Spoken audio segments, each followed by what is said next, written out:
ಬೆಂಗಳೂರಿನ ವಿವೇಕಾನಂದ ಇಂಜಿನಿಯರಿಂಗ್ ಕಾಲೇಜಿನಲ್ಲಿ ಅಂತಿಮ ವರ್ಷದ ವಿದ್ಯಾರ್ಥಿಗಳಿಗೆ ಬೀಳ್ಕೊಡುಗೆ ಸಮಾರಂಭ ನಡೆಯಿತು.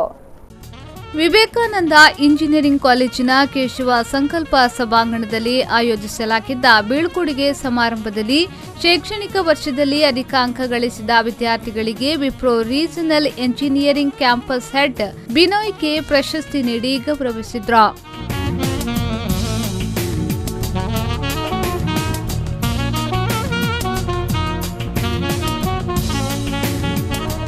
ಬಳಿಕ ಮಾತನಾಡಿದ ಅವರು, ನೀವು ನಮ್ಮ ಸಮಾಜಕ್ಕೆ ಕೊಡುಗೆಯನ್ನ ನೀಡುವವರು. ಜೀವನದಲ್ಲಿ ಸಾಧನೆ ಮಾಡಬೇಕಾದ್ರೆ ಕಠಿಣ ಪರಿಶ್ರಮ ಪಡಬೇಕು. ತಂತ್ರಜ್ಞಾನ ದಿನದಿಂದ ದಿನಕ್ಕೆ ಬೆಳೆಯುತ್ತಿದೆ. ನೀವು ಕೂಡ ಇದರೊಂದಿಗೆ ಬೆಳೆಯಬೇಕು ಎಂದು ವಿದ್ಯಾರ್ಥಿಗಳ ಮುಂದಿನ ಭವಿಷ್ಯಕ್ಕೆ ಶುಭ ಹಾರೈಸಿದ್ರು. So it is up to you, because there is one mention by one of the professors here saying the choice. That's the most important word. It's about how you decide whether you want to stand in that show and just watch it, or whether you want to just go and explore more, or you want to just explore a little. It's all up to you. I'll actually give you more analogy to this. When I say analogy, I give you a reference to a certain context. Have you heard of the philosophy of water? Now it's all raining and I've spoke of the sea. Have anybody heard of philosophy of water? You can raise your hands. Done. Now, philosophy of water, I will explain it in the simple terms.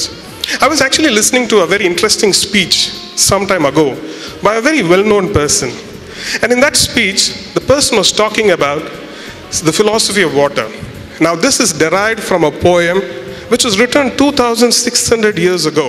ಅನಂತರ ಮಾತನಾಡಿದ ವಿವೇಕಾನಂದ ವಿದ್ಯಾವರ್ಧಕ ಸಂಘದ ಕಾರ್ಯದರ್ಶಿ doctor KM Krishna Bhat, ವಿದ್ಯಾರ್ಥಿಗಳಾದ ನೀವು ಇನ್ನು ಮುಂದೆ ಜೀವನ ಎಂದರೆ ಏನು ಅನ್ನುವುದನ್ನ ಅರಿತುಕೊಳ್ಳದಿರಿ.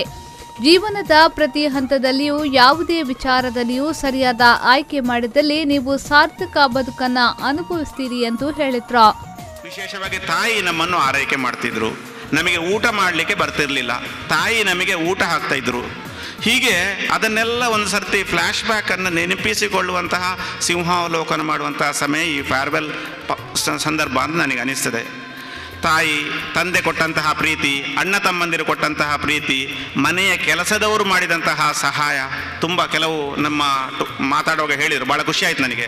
ಲ್ಯಾಬ್ ಅಟೆಂಡರ್ಗಳು ಮಾಡಿದಂತಹ ಹೆಲ್ಪು, ಇದನ್ನೆಲ್ಲ ನಮ್ಮ ವ್ಯಾನ್ ಡ್ರೈವರ್ಗಳು, ಬಸ್ ಡ್ರೈವರ್ಗಳು, ಆಟೋ ಡ್ರೈವರ್ಗಳು, ನಮ್ಮ ಹಾಸ್ಟೆಲ್ ಮೆಸ್ಸಿನ ಅಡಿಗೆಯವರು, ಟೇಬಲ್ ಕ್ಲೀನ್ ಮಾಡಿದಂಥವರು, ಇವರೆಲ್ಲರೂ ನಮ್ಮ ಲೈಫನ್ನು ಶೇಪ್ ಮಾಡಿದ್ದಾರೆ ಅನ್ನೋದನ್ನು ನೀವು ಯಾವ ರೀತಿ ಮೊಬೈಲ್ನಲ್ಲಿ ಕೆಲವು ವಿಷಯಗಳನ್ನು ಡಿಲೀಟ್ ಮಾಡ್ತೀರಿ, ಕೆಲವು ವಿಷಯಗಳನ್ನು ಮೆಮೊರಿಯಲ್ಲಿ ಸ್ಟೋರ್ ಮಾಡ್ತೀರಿ, ಯಾವಾಗಾದರೂ ಅದು ನೆನಪಾಗಲಿ ಅಂತ. ಹಾಗೆ ಕಾರ್ಯಕ್ರಮದಲ್ಲಿ ಕಾಲೇಜಿನ ಅಧ್ಯಕ್ಷ ಸತೀಶ್ ರಾವ್, ಪ್ರಾಂಶುಪಾಲ ಡಾಕ್ಟರ್ ಎಂಎಸ್ ಗೋವಿಂದೇಗೌಡ, ಕ್ಯಾಂಪಸ್ ನಿರ್ದೇಶಕ ಪ್ರೊಫೆಸರ್ ವಿವೇಕ್ ರಂಜನ್ ಭಂಡಾರಿ, ಕರೆಸ್ಪಾಂಡೆಂಟ್ ರಾಧಾಕೃಷ್ಣ ಭಕ್ತ, ಕಾರ್ಯಕ್ರಮದ ಆಯೋಜಕ ಪ್ರೊಫೆಸರ್ ಭಾಸ್ಕರ್ ಕುಲಕರ್ಣೆ ಮತ್ತಿತರರು ಉಪಸ್ಥಿತರಿದ್ದರು. News bureau Vipo news Puttur.